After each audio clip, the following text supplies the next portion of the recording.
Hi hello అండి, welcome to Bharat special. నేను మీ భారతి. ఎలా ఉన్నారండి అందరూ? నేనైతే చాలా చాలా బాగున్నాను అండ్ మీ అందరు కూడా చాలా బాగుండాలని కోరుకుంటున్నాను. ఈరోజు అయితే స్వీట్స్ని మేమందరం బాగా ఎంజాయ్ చేసామన్నమాట, దేవుడి పేరు చెప్పుకొని. సో మీకోసం ఈరోజు చాలా ఈజీగా అయిపోయే 2 స్వీట్ రెసిపీస్ని చూపించిపోతున్నాయండి. అండ్ ఫస్ట్ వచ్చేసరికి మూంగ్ దాల్ పాయసం అనమాట, అంటే పెసరపప్పు పాయసం. సో ఫస్ట్ అయితే ఒక హాఫ్ కప్పు పెసరపప్పుని ఇలాగా ఒక బౌల్లో యాడ్ చేసేసుకొని ఒకసారి క్లీన్ చేసేసుకొని ఒక 10 నిమిషాల పాటు ఇలాగ నానబెట్టుకోవాలండి. సో ఇలాగా కొంచెం నానబెట్టుకున్న తర్వాత ప్రెషర్ కుక్కర్లో యాడ్ చేసేసుకొని చక్కగా మనం ఒక 3 విజిల్స్ వచ్చే వరకు కూడా దీన్ని బాయిల్ చేసేసుకోవాలండి. అండ్ నేనైతే ఇవి కొంచెం కూడా వేయించలేదన్నమాట. సో మీకు కావాలంటే వేయించుకొని కూడా మనం బాయిల్ చేసేసుకోవచ్చు.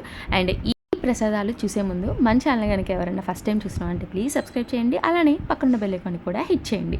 సో ఇదైతే బాగా ఉడికిపోయాయి కదండి. సో ఇలా కొంచెం పప్పులుగా కాకుండా లైట్గా, చాలా లైట్గా కొంచెం స్మాష్ చేసేసుకోండి. మరీ మెత్తగా కాకుండా కొంచెం కచ్చపచ్చగా ఉండేలాగా ఇలాగా గెరిటితోనే లైట్గా స్మాష్ చేసేసుకోండి. సో ఇలాగా స్మాష్ చేసుకున్న తర్వాత ఇప్పుడు ఇందులోకి మనం ఏ కప్పుతో అయితే పెసరపప్పు తీసుకున్నామో సేమ్ అదే కప్పుతో బెల్లాన్ని కూడా యాడ్ చేస్తున్నానండి. అండ్ నేను ఈరోజు చూపించే ప్రసాదాల్లో పాకం పట్టే పని లేకుండా ఈజీగా ప్రిపేర్ చేసేసుకోవచ్చండి. సో ఇలాగా బెల్లాన్ని ఏంటంటే తురుము పెట్టుకున్న బెల్లమైనా పర్లేదు, లేకపోతే చిన్న గడ్డలుగా యాడ్ చేసేసుకున్నా కూడా పర్వాలేదండి. సో మీకు ఎలా సౌకర్యంగా ఉంటే అలాగా యాడ్ చేసేసుకోవచ్చు. చక్కగా ఇదంతా కూడా ఇలా ఈజీగా మిక్స్ చేసేసుకున్న తర్వాత చూసారా, బెల్లం మొత్తం కూడా చక్కగా కరిగిపోయింది. సో దాని తర్వాత ఒక 1/4 కప్పు పచ్చి కొబ్బరిని యాడ్ చేస్తున్నాయండి. సో ఇది కూడా వేయించుకోలేదు. సో ఇలాగా పచ్చి కొబ్బరిని యాడ్ చేసుకున్న తర్వాత ఒక 2 నిమిషాల పాటు మనం దీన్ని కుక్ చేసేసుకోవాలండి. ఇలాగా కుక్ చేసుకోవడం వల్ల మనకి పచ్చి కొబ్బరి అండ్ అలానే బెల్లం ఏంటంటే మంచి ఉడికిన వాసన వస్తుందండి. సో ఇలా కొంచెం దగ్గర పడిపోయిన తర్వాత ఇక్కడ ఒక 1 కప్పు పాలని యాడ్ చేసేసుకుంటున్నానండి. సో ఇలాగా మొత్తం కప్పు పాలని యాడ్ చేసుకున్న తర్వాత చక్కగా కంబైన్ చేసేసుకొని గడ్డలుగా ఏమీ లేకుండా చక్కగా మిక్స్ చేసుకుంటూ ఉండాలండి. సో ఇలాగా మిక్స్ చేసుకున్న తర్వాత మనకి ఇలాగా ఒక మంచి కన్సిస్టెన్సీ, ఈ విధంగా మనకి కన్సిస్టెన్సీ వచ్చిన తర్వాత చక్కగా మనం ముందుగా వేయించి పెట్టుకున్న జీడిపప్పుని అలానే కిస్మిస్ని కూడా వేయించుకొని ఒకసారి ఇలాగా మిక్స్ చేసేసుకోవాలండి. అండ్ దీని తర్వాత జస్ట్ ఒక 2 స్పూన్స్ నెయ్యిని కూడా ఇందులోకి యాడ్ చేసుకున్నామంటే అసలు చాలా మంచి టేస్ట్ వస్తుందండి, అలానే కమ్మటి వాసన కూడా వస్తుందన్నమాట. సో ఇలాగా చేసేసుకొని చక్కగా ఇలాగ నైవేద్యంగా సమర్పించుకోవచ్చండి. చాలా ఈజీగా సింపుల్గా కూడా అయిపోతుంది అనమాట. అలానే టేస్ట్ వైజ్ అయితే అస్సలు వంక పెట్టాల్సిన అవసరం ఉన్నది, అంత సూపర్గా ఉంటుందన్నమాట. సో చూసారు కదా, అందరికీ నచ్చింది కదా. అండ్ మా ఇంట్లో వాళ్ళందరికీ, పిల్లలకు కూడా బాగా నచ్చిందండి. సో చూసాడా, మా చిన్నోడైతే తెగ ఎంజాయ్ చేస్తున్నాడు అనమాట.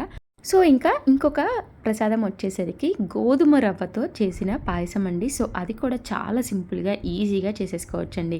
సో ఇది వచ్చేసరికి ఏంటంటే ఫస్ట్ ఒక హాఫ్ కప్ తీసుకున్నానండి. సో హాఫ్ కప్ తీసుకున్న తర్వాత ఒక ప్యాన్ పెట్టుకొని జస్ట్ ఒక స్పూన్ నెయ్యిని యాడ్ చేసుకున్న తర్వాత అది కొంచెం మెల్ట్ అయిన తర్వాత ఇలాగా ఒక హాఫ్ కప్పు గోధుమ రవ్వని చక్కగా యాడ్ చేసేసుకొని ఒక్క 5 మినిట్స్ పాటు వేయించుకోవాలండి. మీరు కొంచెం లావు తీసుకున్నా పర్వాలేదు, లేదంటే నార్మల్గా కొంచెం సన్నది మనకి ఇంట్లో ఏదైతే రెగ్యులర్గా యూజ్ చేస్తామో అదే వాడుకోవచ్చండి. సో ఇలాగ చక్కగా ఒక 5 మినిట్స్ పాటు వేయించుకుంటే ఒక మంచి అరోమా వస్తుందండి. సో అప్పటి వరకు మనం వేయించుకొని ఇప్పుడు ఇందులోకి నేను ఒక 1.5 కప్పు వాటర్ని యాడ్ చేస్తున్నాను అండి. అంటే హాఫ్ కప్పు రవ్వకి 1.5 కప్పు వాటర్ని యాడ్ చేస్తున్నాను అనమాట.